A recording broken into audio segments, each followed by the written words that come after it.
let's take a look at health insurance reform from an employment law perspective. In 2010, the Patient Protection and Affordable Care Act, known as the PPACA, was signed into law. This law, also known as the Affordable Care Act or ACA or Obamacare, is intended to ensure that most Americans will have health insurance coverage and receive quality medical care.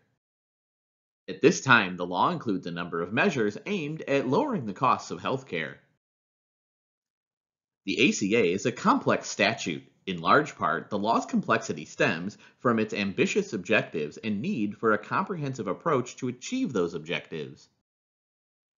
A political judgment was made to build on existing sources of health insurance coverage rather than create a simpler, single payer system modeled after the Medicare program that serves as the primary health insurance for most older persons.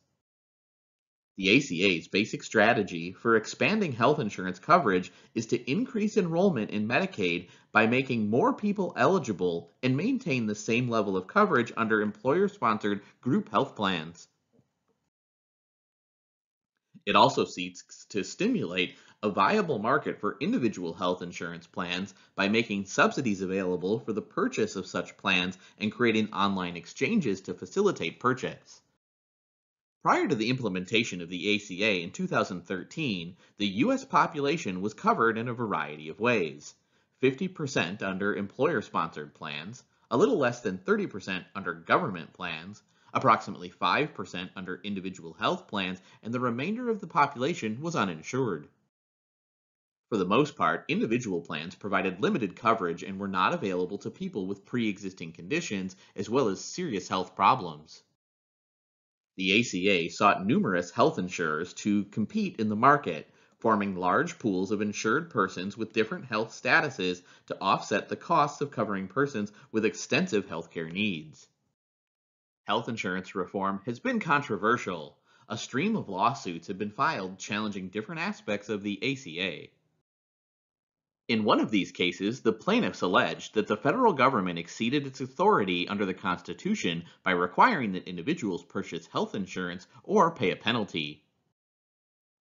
The Supreme Court majority agreed that the government did not have the authority under the Commerce Clause to compel individuals to purchase an unwanted product.